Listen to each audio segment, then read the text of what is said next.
রাজনৈতিক পালাবদল হয়েছে ৪ঠা মে আর তারপর থেকেই তাসের ঘরের মতো ভেঙে পড়ছে তৃণমূল কংগ্রেস। গতকাল পর্যন্ত মোট 7টি পুরসভায় 115 জন তৃণমূল কাউন্সিলর ইস্তফা দিয়েছেন।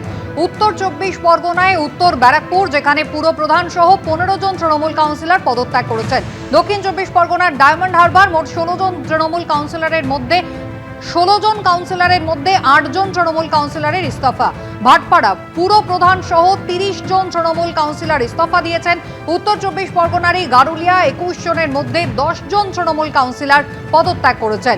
হালিশহর একসঙ্গে 16 জন তৃণমূল কাউন্সিলর ইস্তফা দিয়েছেন। কাঁথিতে 17 জনের মধ্যে 12 জন তৃণমূল কাউন্সিলর পদত্যাগ করেছেন।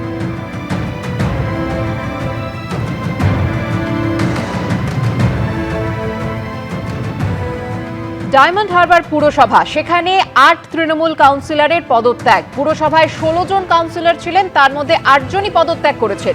এসডিওর কাছে গিয়ে পদত্যাগপত্র জমা দিয়েছেন তৃণমূল কাউন্সিলররা।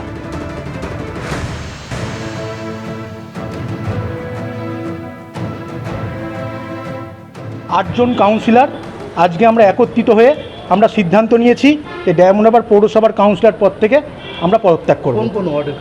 কারণ সম্পূর্ণ আমাদের ব্যক্তিগত সিদ্ধান্ত, তার সাথে সাথে ডায়মন্ড হারবারের মানুষ যাতে আরও সুন্দরভাবে, আরও ভালোভাবে যাতে উন্নয়ন হয়, এবং বাংলার মুখ্যমন্ত্রী শুভেন্দু অধিকারী মহাশয় তিনি যেভাবে বলেছেন যে সারা বাংলাকে তিনি এগিয়ে নিয়ে যাবেন এবং উন্নয়ন করবেন, তাই ওনার মুখের দিকে তাকিয়ে আমরা আজকের পদত্যাগ করতে এসেছি। শুরু হয়েছিল একেবারে উত্তর 24 পরগনা থেকে, যেখানে ভাটপাড়া, গারুলিয়া বা হালিশহর একের পর এক পুরসভায় কিন্তু গণ ইস্তফা দিয়েছেন তৃণমূল কংগ্রেসের কাউন্সিলররা। গতকাল উত্তর ব্যারাকপুর পুরসভার পুরপ্রধান সহ 15 জন তৃণমূল কাউন্সিলর পদত্যাগ করলেন। পুরসভায় 23টি আসন রয়েছে, যার মধ্যে 3 জন তৃণমূল কাউন্সিলরের মৃত্যু হয়েছে। আফটার অল জনমত বিরুদ্ধে গেছে, যখন ওভারঅল জনমত বিরুদ্ধে গেছে, ব্যাপক ম্যান্ডেট পেয়েছে যারা শাসক দলে গেছে, সেখানে আমরা ব্যক্তিগতভাবে মনে করি আমাদের আর চেয়ার আঁকড়ে থাকা উচিত না। এরপরে প্রত্যেককে সুযোগ দেওয়া উচিত। নতুন সরকার আসুক, সেখানে আমাদের কোনো কোঅপারেশন চাইলে আমরা হোল হার্ডলি কোঅপারেশন করি। প্রত্যেকে আসুক, মানুষ পরিষেবা পরে নিশ্চয়ই ভালো পাবে। আরও আমি মনে করি নতুন গভর্নমেন্ট, তাদের পলিসি। কতজন কাউন্সিলর সিট পেতে, মানে ভোটটা কত? 23 টোটাল কাউন্সিলর 23 জন। অন্য দলের কেউ আছে না? সবই তৃণমূল? হ্যাঁ, সব আমাদের সব তৃণমূল। নিজেরা কি আপনারা নিজেরা ডিসিশন নিলেন না দলের সাথে কথা বলেছেন? নিজেদের ডিসিশন। যার আছে সবাইকে বলবো, আপনাদেরকে মানুষ প্রত্যাখ্যান করেছে, আপনারা পৌরসভা যেতে পারছেন না, যাচ্ছেন না। কোনো কাউকে কেউ এখানে কোনো এসল্টও করেনি, কিন্তু তারা যাচ্ছেন না কেন? মানুষ তাদেরকে প্রশ্ন করছে যে তোমরা আজকে নর্থ ব্যারাকপুর মিউনিসিপ্যালিটি সব থেকে বড় সমস্যা গার্বেজ ডিসপোজাল, কোনো জায়গা নেই। আজকে পরিষেবা পাচ্ছে না। হসপিটাল ছিল, বন্ধ হয়ে গেছে। হসপিটালে আমি টাকা দিয়েছিলাম এমপি ল্যাডে ডায়ালিসিস জন্য, ডায়ালিসিস ইউনিটই চালু হয়নি, টাকা নিয়ে নেওয়া হয়েছে। তো এই ধরনের নানা রকম সমস্যা আছে, এই প্রশ্ন সম্মুখীন হতে হবে। তার জন্য ওনারা রিজাইন দিয়ে যাচ্ছেন। আমরা অ্যাডমিনিস্ট্রেটর বসিয়ে দেব ইমিডিয়েট। আমরা সিএম সাহেবকে বলেছি, মাননীয় মুখ্যমন্ত্রীকে অ্যাডমিনিস্ট্রেটর বসাবার জন্য, তাতে মানুষের পরিষেবাটা আমরা চালাতে পারি তাড়াতাড়ি। অন্যদিকে হালিশহর পুরসভার উপপুরপ্রধান সহ 16 জন তৃণমূল কাউন্সিলরের পদত্যাগ। ব্যারাকপুরের মহকুমা শাসকের কাছে পদত্যাগপত্র জমা দিলেন 16 জন তৃণমূল কাউন্সিলর। 23 আসন বিশিষ্ট হালিশহর পুরসভায় 16 জন তৃণমূল কাউন্সিলরই পদত্যাগ করেছেন দলের শীর্ষ নেতৃত্ব।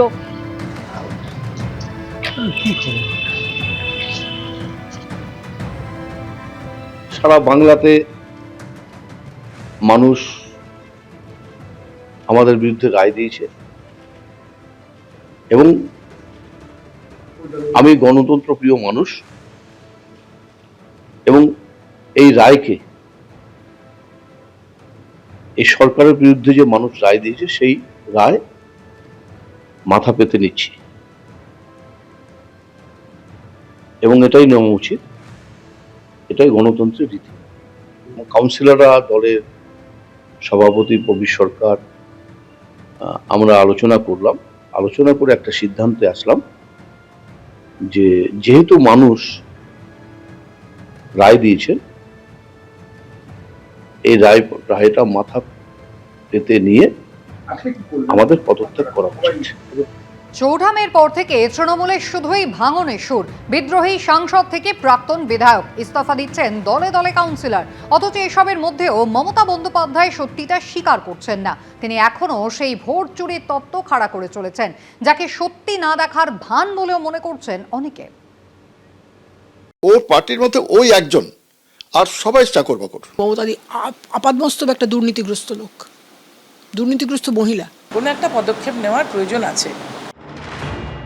রাজপাট শেষ, এবার কি টুকরো টুকরো হয়ে যাবে তৃণমূল? মমতা বন্দ্যোপাধ্যায়ের একদা ছায়া সঙ্গীরাই এবার মুখ খুলতে শুরু করেছেন। ৪ মে থেকে তৃণমূলের জমিতে শুধুই ভাঙন আর ভাঙন। রাজ্য হাতছাড়া হয়েছে, মমতা বন্দ্যোপাধ্যায়ের কুর্সি গেছে, নিজে হেরেছেন, বিধায়ক পদটা অবধি রাখতে পারেননি। অভিষেক বন্দ্যোপাধ্যায়ের ডায়মন্ড হারবার মডেল শেষ। ফলতা বিধানসভায় তৃণমূলের জামানত বাজেয়াপ্ত, সংখ্যালঘু ভোট হাতছাড়া। একের পর এক পুরসভায় শুরু হয়েছে তৃণমূল কাউন্সিলরদের গণ ইস্তফা। তৃণমূল এখন কার্যত তাসের ঘর। বেরিয়ে আসছে হাঁড়ির খবর। মমতাদি অন্ধ ধৃতরাষ্ট্র হয়ে গেছে। ভাইপোকে উত্থান করতে হবে। ওর পক্ষে ও ছাড়া আর কেউ নেই। তৃণমূল বিধায়করা হার মেনে নিচ্ছেন, নতুন মুখ্যমন্ত্রীর প্রশংসা করছেন। উনি যে পদক্ষেপ গ্রহণ করেছেন, যে বিরোধী দলের এমএলএদের মিটিংয়ে ডাকছেন, আমি মনে করি এটা গণতন্ত্রের জন্য স্বাস্থ্যকর। অথচ মমতা বন্দ্যোপাধ্যায় সত্যিটা স্বীকার করতে পারছেন না। রেজাল্টটা ডিক্লেয়ার করেছে, জেতার জায়গায় হারা, হারার জায়গায় জেতা। এই পাশাটাই উল্টেছে প্রায় 150 সিটে, এবং সেটা না হলে আমরা 220 থেকে 230টা সিট পেতাম। আগে আপনি বলতেন এত কাজ, তাই ছবি আঁকার সময় পান না, কবিতা লেখার সময় পান না। এখন আপনার ভরপুর সময়, এখন আপনি ভালো করে ছবি আঁকুন, কবিতা লিখুন। ভোটে তৃণমূলকে ছুঁড়ে ফেলে দিয়েছেন রাজ্যবাসী, কিন্তু চোখ বুজে থেকে সত্যিটা না দেখার ভান করছেন প্রাক্তন মুখ্যমন্ত্রী। এবিপি আনন্দ। হাওড়ার শিবপুরে ধৃত তৃণমূল নেতা শামীম আহমেদকে হাতে হাতকড়া পরিয়ে ঘোরালো পুলিশ। বৃহস্পতিবার মুম্বাই থেকে গ্রেপ্তার হওয়া তৃণমূল নেতাকে কোমরে দড়ি পরিয়ে ভরা বাজারে ঘোরানো হলো। আপাতত পুলিশ হেফাজতেই রয়েছে শামীম আহমেদ। হাতে হাতকড়া, কোমরে দড়ি, ভর সন্ধ্যায় শিবপুরের জিটি রোডে এভাবেই ঘোরানো হলো ধৃত তৃণমূল নেতা শামীম আহমেদকে। হাওড়ার চওড়া বস্তি এলাকার ডন নামে পরিচিত শামীম আহমেদ। অভিযোগ, তৃণমূলের জমানায় তার দাপটে মাথা তুলে কথা বলতে পারত না কেউ। সোমবার পুলিশের সামনে মাথা নিচু করে হাঁটতে দেখা গেল সেই তৃণমূল নেতাকে। পরনে স্যান্ডো গেঞ্জি আর শর্টস, হাতে হাতকড়া। 7ই মে শিবপুরে তৃণমূল বিজেপি সংঘর্ষের ঘটনা ঘটে। বোমাবাজির পাশাপাশি কয়েক রাউন্ড গুলি চালানোর অভিযোগ ওঠে।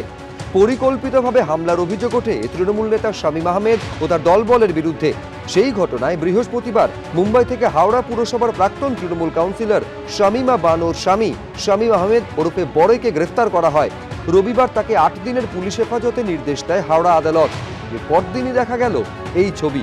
কোমরে দড়ি পরিয়ে তৃণমূল নেতাকে ভরা বাজারে ঘোরালো পুলিশ। হতবাক হয়ে দেখল আমজনতা। শামীম আহমেদের স্ত্রী শামীমা বানো হাওড়ার শিবপুরের 36 নম্বর ওয়ার্ডের প্রাক্তন তৃণমূল কাউন্সিলর। সম্প্রতি এই শামীম আহমেদের রংচটা বাড়ির আড়ালে আস্ত আলিশান রাজমহল সামনে এসেছিল।